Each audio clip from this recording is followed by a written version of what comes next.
I was watching Face Off the other night and realised that in one line, Nicolas Cage perfectly sums up my feelings toward Disney live-action remakes. Die! Please God, die! Unfortunately, they won't die. They make too much money at the box office. The most recent aberrants to emerge from the dark caverns of Disney, where beloved classics are sent to be tortured into unrecognisable monstrosities, is the Peter Pan and Wendy live-action Abomination, which, for the sake of brevity, I will be referring to in this video as LAR 17, since it is the 17th live-action remake of the modern era of Disney live-action remakes. Now, I'm not gonna lie, I only watched the first 20 minutes of LAR 17, after which I was simply too bored to continue.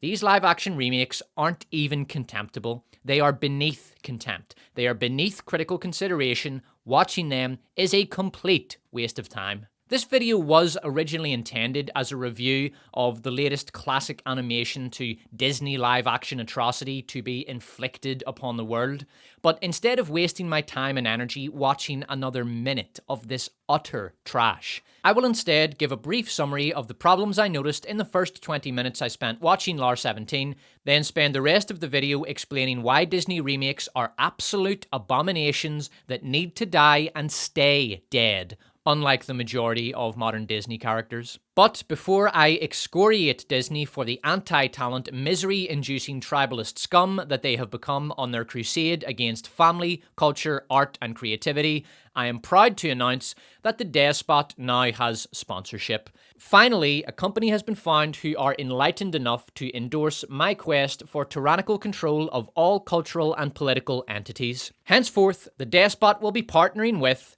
Disney Plus to bring our audience the finest in modern content, and to celebrate this newly forged allyship, Disney have decided to debut the trailer for their new upcoming remake on this channel in this video. So right now, I am very excited to get you excited for next Disney product.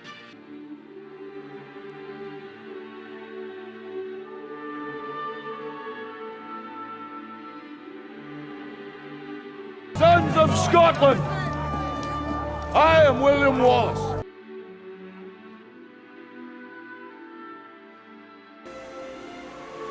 I love you. Always have. I want to marry you.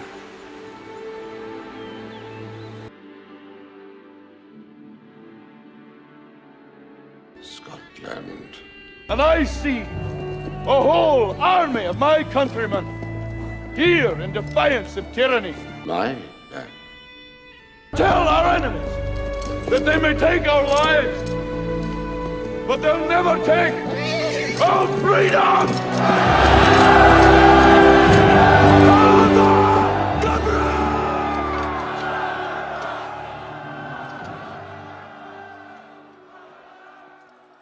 If I had to single out the biggest problem among the many I noticed in the mercifully brief amount of time I spent watching LAR 17, it would be the performance of the titular male character himself, remade Peter Pan. I don't criticise child actors when a child actor turns in an abysmal performance, as is the case with the little guy who played remade Peter Pan. It is entirely the fault of the studio who cast him. When Disney cast remade Peter Pan, they clearly did not give any consideration whatsoever to acting ability, or lack thereof in this case. Rather, their focus was on the immutable racial characteristics of the actor. The result of Disney's race-conscious casting was this. If I know one thing about fairies, it's that they don't take kindly to being called bugs. Were you expecting someone else? I like hearing stories about myself, and your mother's very good at telling them. One, I have to get you out of here. Your shadow!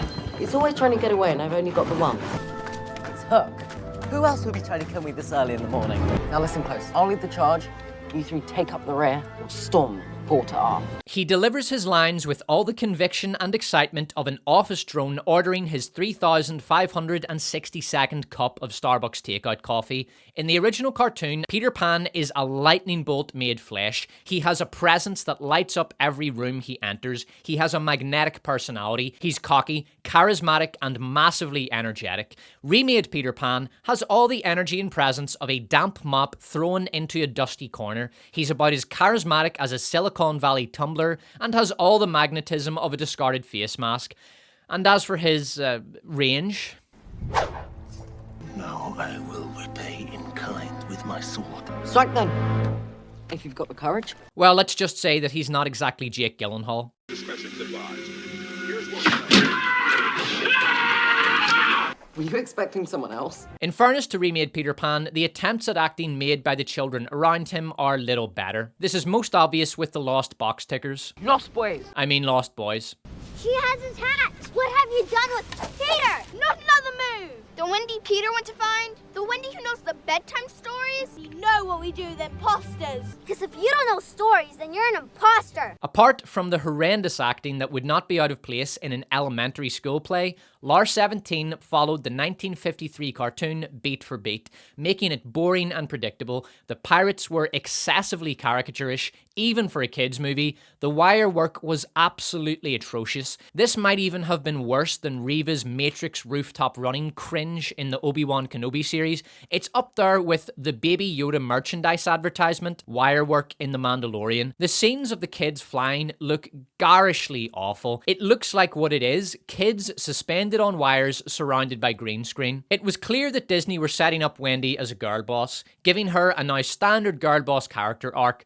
She is expected to follow obediently in her parents' footsteps. If a young lady is lucky enough, at a certain age she goes off to school to get ready for the life ahead of her. She expresses disapproval at the notion that she is merely to fulfill patriarchal expectation. What if I don't want your life? She goes on an adventure, and through a process of liberating and empowering feminist self-realization, ultimately rejects the role society expects of her, opting instead for the instant gratification of adventure, thrills, and danger, etc. You've seen it a billion times, Disney want you to see it again. There is a clear fetishization of Native Americans in the person of Tiger Lily, who is portrayed as noble, wise, competent, intelligent, and stoic. This is just as stereotypical as the lazy and quite honestly unjust portrayal of Native Americans in the original cartoon. Walt Disney was a great man, but the depiction of Native Americans in the 1953 cartoon was, as Hook would say, Bad form! But current year Disney do little better. Instead of a negative stereotype, they have opted instead to inflict the noble savage trope onto the remade Indians. It's just as lazy, stereotypical, and culturally condescending as the idiot wild men of the original cartoon. I have no doubt that, in the remaining running time of Lar 17 that I did not subject myself to, Tiger Lily turns out to be a Mary Sue, incapable of doing wrong. She is, after all, a strong, powerful Native American female, which is the equivalent of a Brahmin in the intersectional caste system. Lar 17 looks absolutely terrible. The remade Darling Family home is dank, depressing, excessively dark and grim, in sharp contrast to the childlike brightness of the Darling Family home in the actual Peter Pan adaptation. When the remade Darlings arrive in remade Neverland and meet the lost box tickers, Lost boys. it just looks like a bunch of elementary school kids in Halloween costumes on a field trip to the west coast of Ireland.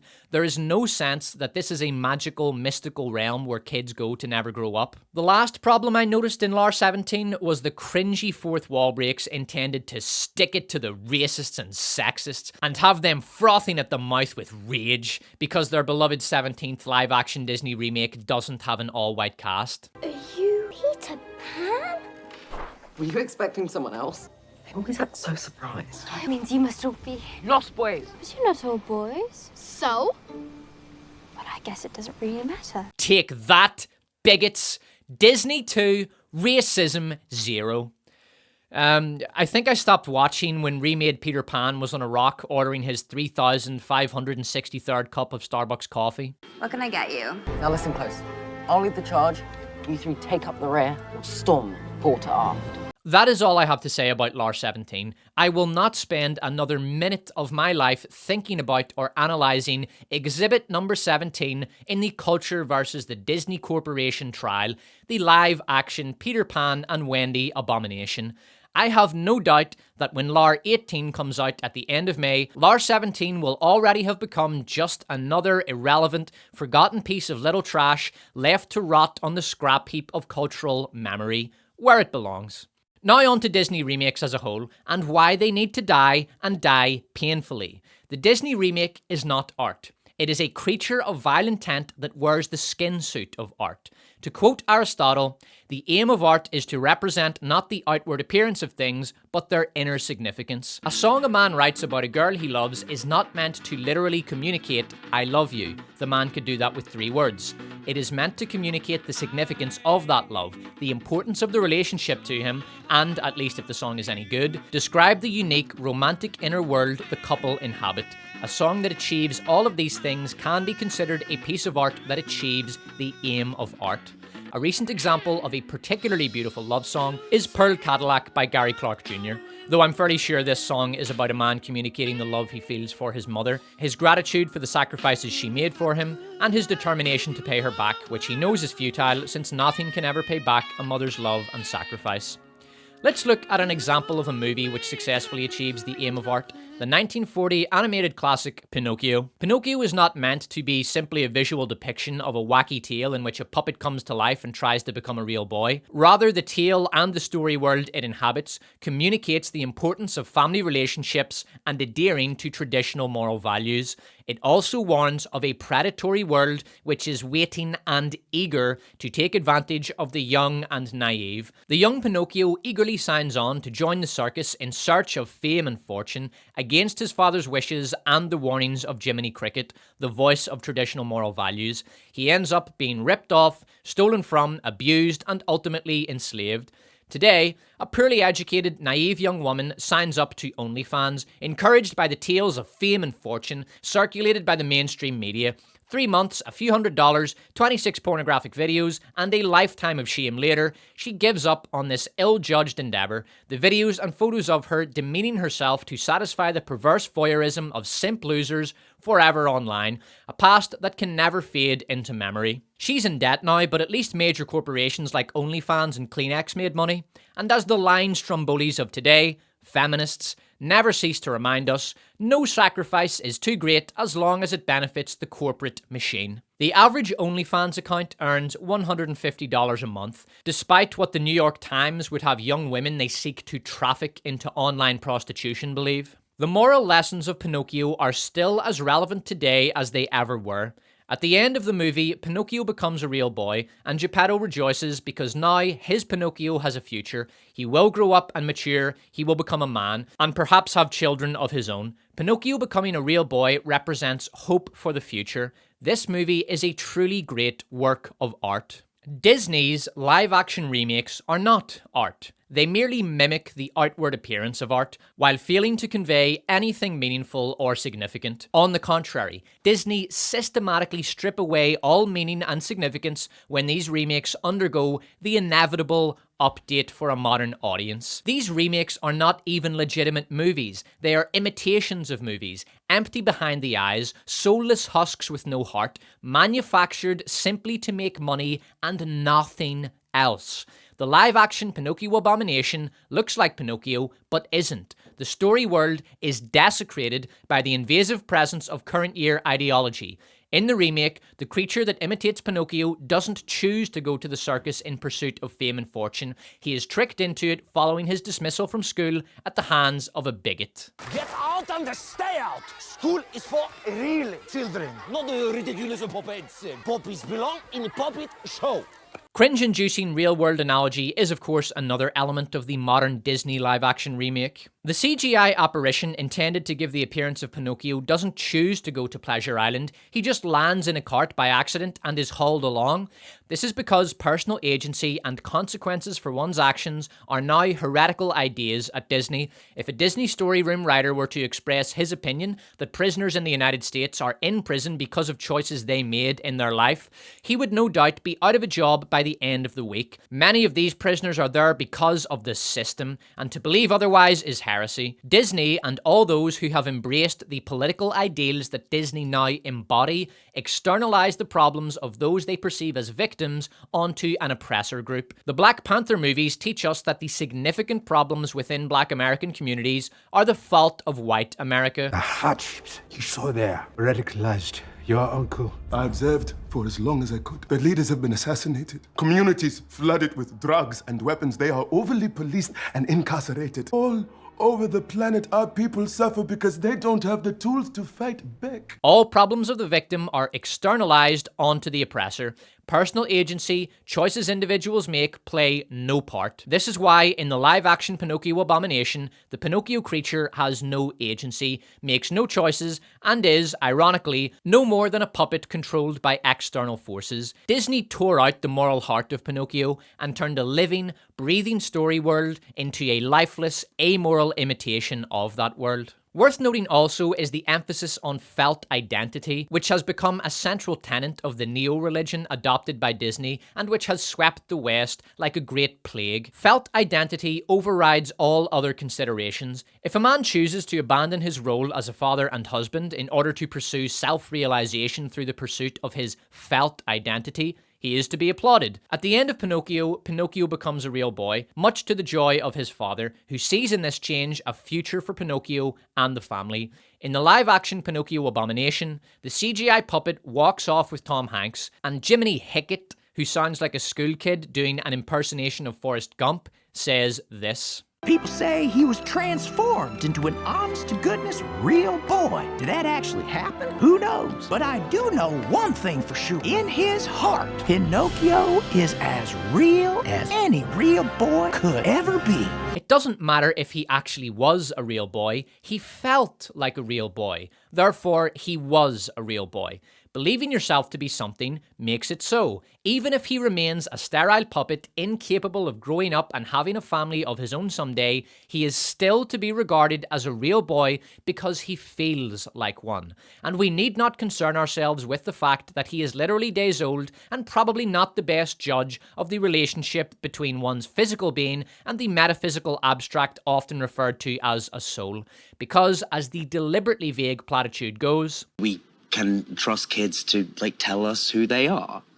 I am the Lizard Queen! And anyone who says otherwise will be cancelled. The Disney live-action Abomination merely gives the outward appearance of a real movie. In reality, it is better described as a trans movie. It wishes to appear a real version of the movie it seeks to imitate, and so adopts the outward appearance of that movie, believing this will be sufficient. If the Pinocchio creature walks and talks like a real boy, and claims that he is one, then he is. If a live-action Disney remake looks and sounds like the story that it plagiarizes, then it is the true visual telling of that story.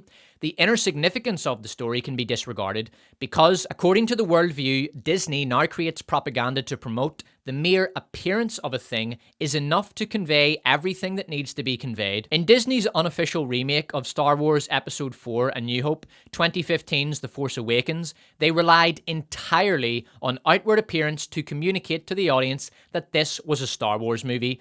There were TIE fighters, the Millennium Falcon, lightsabers, the use of force for kinetic manipulation of objects, the Death Star, Darth Vader, the Emperor in a hologram, lasers, stormtroopers, X-Wings, and all the other bells and whistles, sights and sounds that audiences associate with Star Wars. In Disney's view, this skin-deep rendering of Star Wars was sufficient. There was no need for a deeper understanding of the thematic, symbolic, religious, moral, or universal story archetypes of Star Wars. To give one example of this, the screen wipes between scenes in Star Wars were used to add symbolic and thematic depth to the movies. In Empire Strikes Back, Luke has a vision of Han and Leia being captured in Cloud City. Han? Leia! Have a look at this scene and pay attention to the screen wipe at the end. If you leave now, help them you could, you will destroy all for which they have fought and suffered.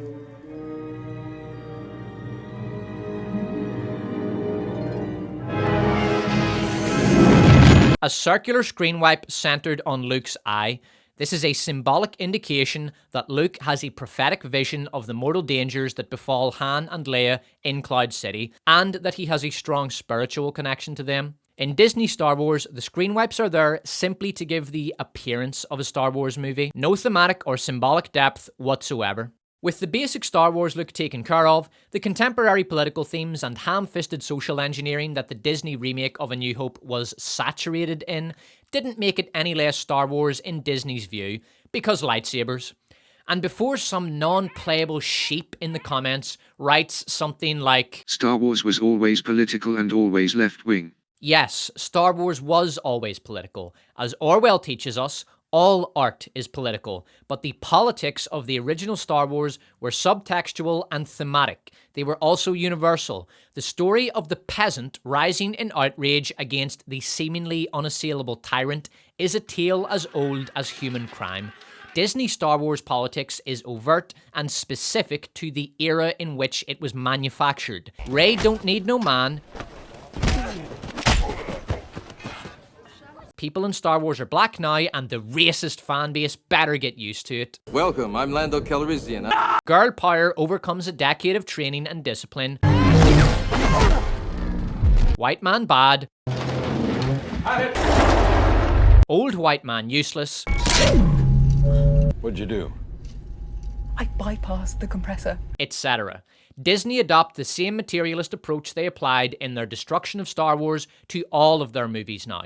This is why their live-action remakes are so hollow. Why, where once there was a feeling of emotional connection with the story and characters on screen, there is now merely the feeling of your ballsack stuck to your inner thigh as you sigh loudly and wait for this shite to end. For me personally, the greatest crime that Disney commits with their despicable live-action remakes is plagiarism.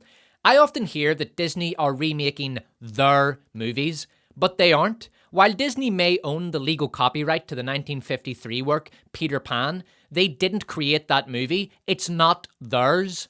Peter Pan was produced by the actual Disney, Walt Disney. It was created by a previous, far superior generation of artists who I will not insult by comparing them to the assemblage of morons, partisan hacks, diversity hires, and nepotism babies that currently infest every corner of the corporate monolith that libels the name of the founder with every piece of content they excrete. If Peter Pan belongs to anyone, it belongs to the glorious dead, not to an evil megacorporation that lays claim to their work. The same goes for Dumbo, Snow White, The Jungle Book, even the great movies from the Disney Renaissance in the 90s. Those movies were created by previous generations who would be fired and cancelled by lunchtime if they showed up to a Disney set today, probably for the crime of suggesting that the current regime darling, who I can't even name for fear of my channel getting death-starred by YouTube, is anything other than a brave and stunning woman simply trying to live in her truth. Disney aren't remaking their movies.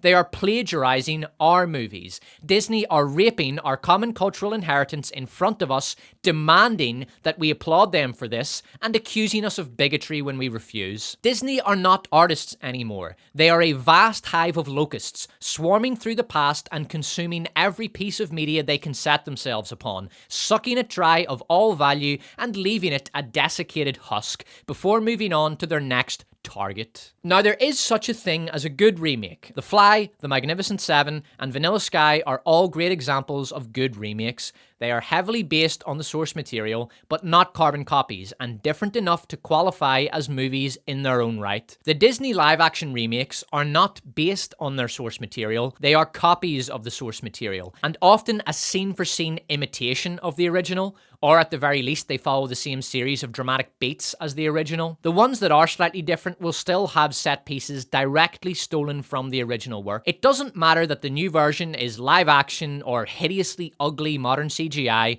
it is no less an example of cinematic theft. If a graduate film student delivered a Disney live-action remake as their final project, they would be expelled for plagiarism. The Disney live-action remake is not the final result of a long-cherished artistic vision, as is often the case with independent movies. They are top-down, boardroom-directed projects in which artists are instructed to copy as closely as possible the work of others. This is corporate plagiarism on an industrial scale. The amount of talent and resources that is wasted on Disney's remakes is sickening. To take the most recent example, the live-action Little Mermaid Abomination, LAR 18, has reportedly cost Disney around $200 million, and this latest example of cultural rape has been heavily marketed, so it's safe to assume Disney have spent another $200 million on marketing LAR 18.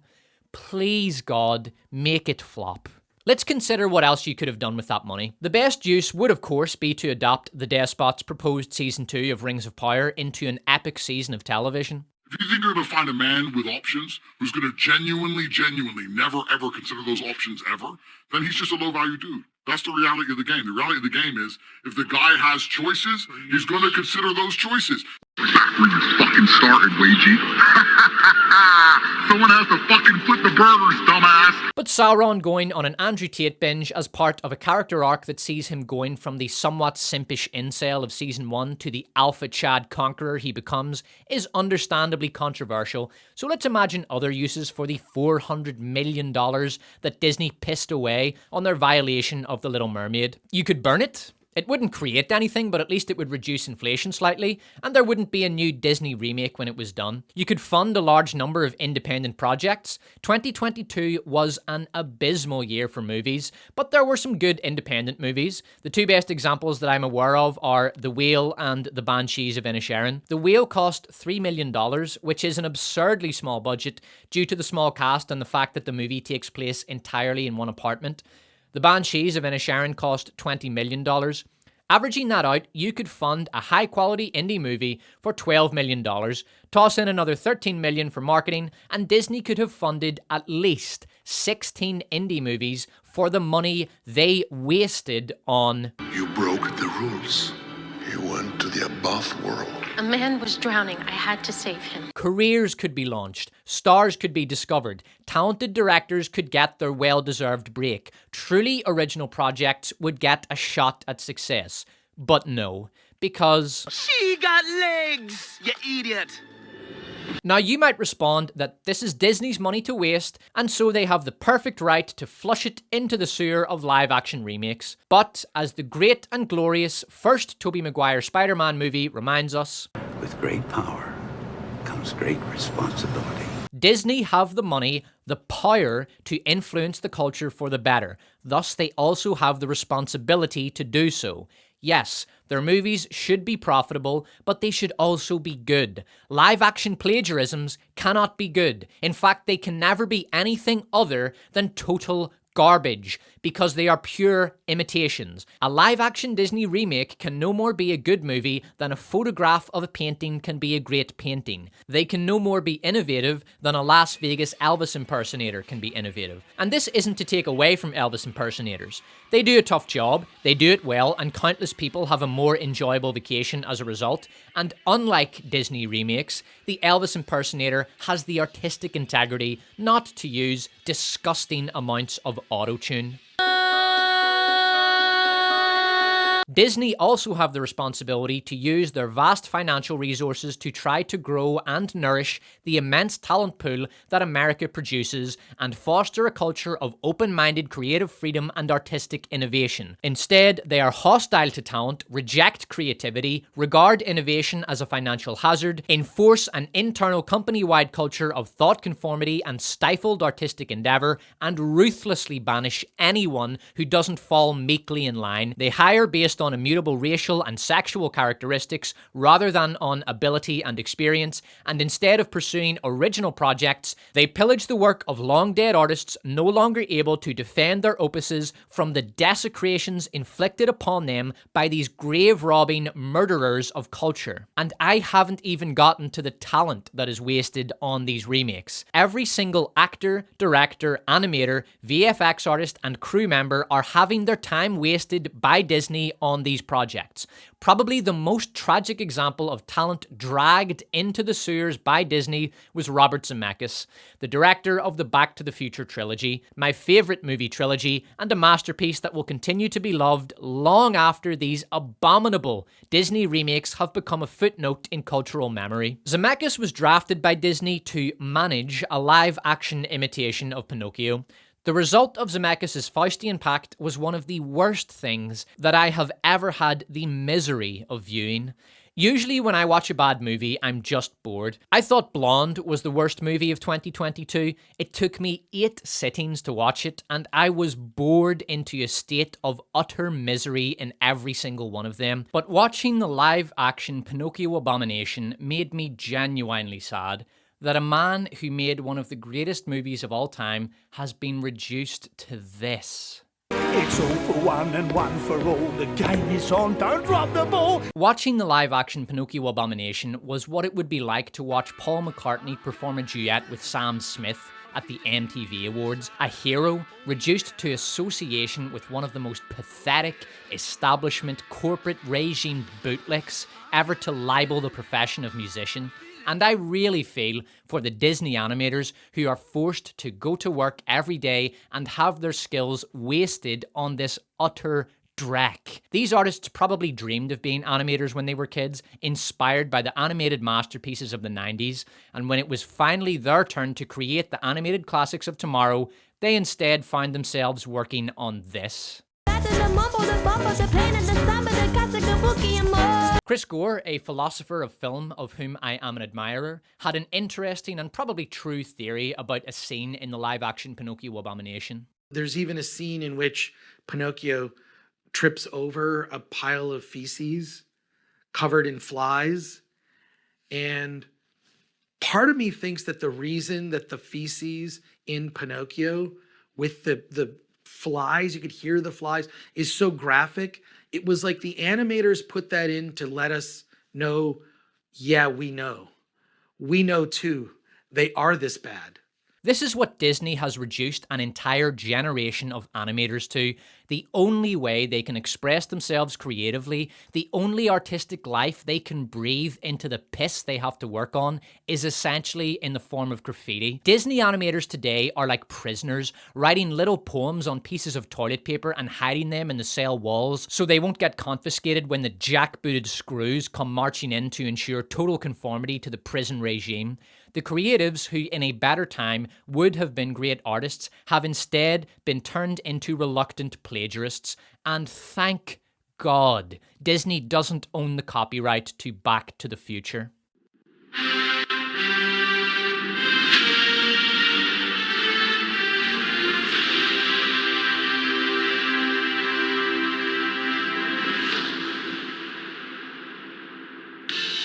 Monetha McFly is a regular female high schooler of colour just trying to get by in the sexist patriarchy of the 80s. That trailer is from an earlier video of mine. There's a link in the description if you want to watch the full trailer. The live-action Disney remakes are used as vehicles to push far-left political messaging. To put it simply, they are woke.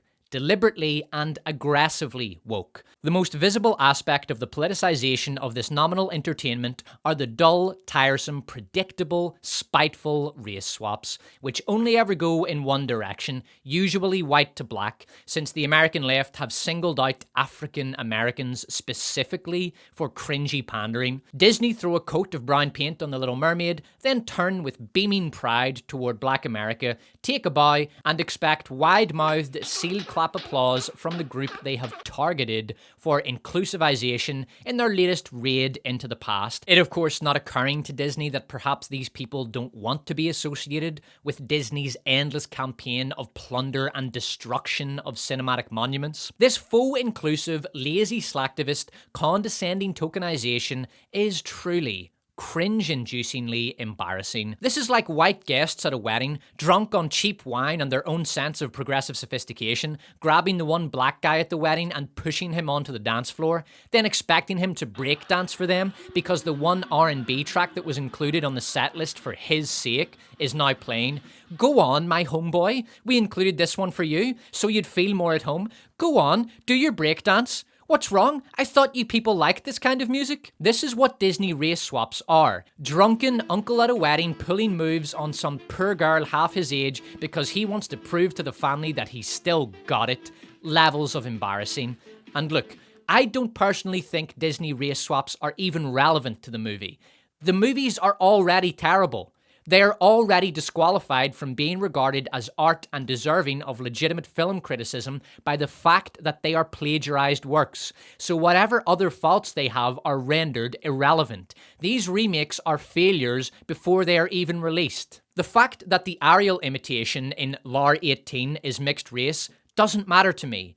Disney, I don't care what colour the mimics in your garbage remakes are. It doesn't upset me. It doesn't get under my skin. So if your real goal is to anger white people and rob them of their culture, it doesn't work. Okay? Your movies are no longer important enough to elicit any kind of emotional reaction, and they have no cultural impact now. Hey everybody, remember Strange World? Disney's latest animated classic that lost $1 billion or something? Yeah, me neither. Disney race swaps are just sad at this stage. They're like a has-been rock band well into their 60s, still writing protest songs about the evils of homophobia under the pretense that they're still firebrands raging against the machine, when in reality, they are the machine, charging $200 a ticket to their Coca-Cola sponsored concert. Disney, these race swaps have to end. For the love of whatever demonic being you worship at your degeneracy gatherings. Stop it. Get some help. And on a more serious note, Disney could not care less about what they sanctimoniously refer to as marginalised communities. During the filming of the Mulan remake, they collaborated with the concentration camp authorities in China holding untold numbers of Uyghurs in slave labour camps. Disney could not give a halfpenny shitepence about people. They care about the success of their socio-political and ideological imperatives. They are a client organisation of power, a propaganda organ of the regime, and their overriding goal is the empowerment of that regime, the victory of power. Disney suggesting that they are somehow involved in a morally progressive campaign by lazily tossing a few black girls into the lost box tickers Lost boys is absurd. When Disney tell you that they are representing you or trying to create a more inclusive cinematic environment, you should regard that as an insult to your intelligence. And even if you accept the fallacious argument that these race swaps are necessary so that people of colour can finally look at Disney's latest heap of shite and see in it a reflection of themselves. I had waited all my life to see players of colour, to see a reflection of myself in games. Reflection of myself, reflection of myself, reflection of myself, reflection of myself, reflection of myself, reflection of myself, reflection of myself, reflection of myself, reflection of myself, reflection of myself, reflection of myself, reflection of myself, reflection of myself.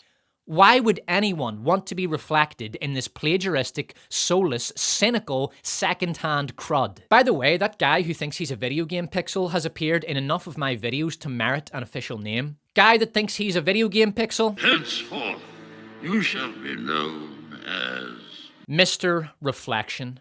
Reflection of myself. Mr. Reflection, you will take your rightful place as a regular cast member of the Despots channel alongside Karen iPhone and John Normie. Perhaps the most depressing aspect of Disney remakes is that people watch them. The Peter Pan and Wendy live-action Abomination is the 17th Disney live-action remake since 2010, and these remakes have collectively made more than $10 billion, and there are plenty more to come. The victims that have been sentenced to death in the Disney live-action incinerator include The Little Mermaid, Snow White, The Lion King 2, Lilo and Stitch, Hercules, The Hunchback of Notre Dame, 101 Dalmatians, The Sword in the Stone, Robin Hood, Bambi, The Aristocats, and Moana. Disney isn't even a snake eating its own tail, it's a jackal eating its own vomit. The Disney remake is a statement that culture is over and all that's left is to feed on the carcass until the last bone has been stripped bare of its carrion. The upcoming LAR 18 is not just a plagiarist vandalization and shameless cash grab,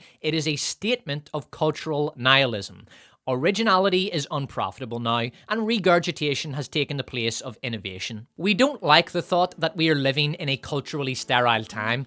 All the great songs have been written, there will never again be a truly great band, the great writers are all dead, the golden age of cinema is over, the small record labels are all gone, and Nirvana or a Radiohead wouldn't have a white man's chance in a Disney production of being signed today. The true rock stars of today are all broke and outcompeted by the endless touring of the has-been remnants of the glory days who refuse to take a bow and kindly exit stage. Directors don't make movies anymore, committees do. Star Wars is dead. The only way to make it as an artist is to dye your hair neon green, shit on a canvas, claim that it's a profound statement about the nature of post-conscious, essentialist, neo-racial existentialism, invent a new gender for yourself with accompanying pronouns, and start a campaign to cancel Van Gogh. Audiences can't name directors anymore, but they can name the characters paraded before them in ridiculous, childish Halloween costumes. Geek culture went mainstream and was destroyed by the corporate Leviathan, propaganda has taken the place of entertainment, Hollywood don't make film, they manufacture content, lies are celebrated, truth is heresy, all the great franchises are controlled by activists who despise them. There is a concerted effort by the entertainment media industrial complex to libel and smash the fandoms. The war is over, we lost, they won. All that matters now is power and profit. These are depressing ideas. Some are true, some are not. But when we see billions of dollars poured into the production and marketing of Disney's sickening Prol feed, it does leave one with the sense that culture really is dead and the vultures are growing fat on its rotten flesh. The Disney remake is not art. It is a virus, a parasite that attaches itself to a host, destroys the host, and moves on to the next victim. I pray that LAR 18 flops, because Disney live-action remakes need to die! Thanks for listening, subscribe, and don't forget to plagiarize the like button.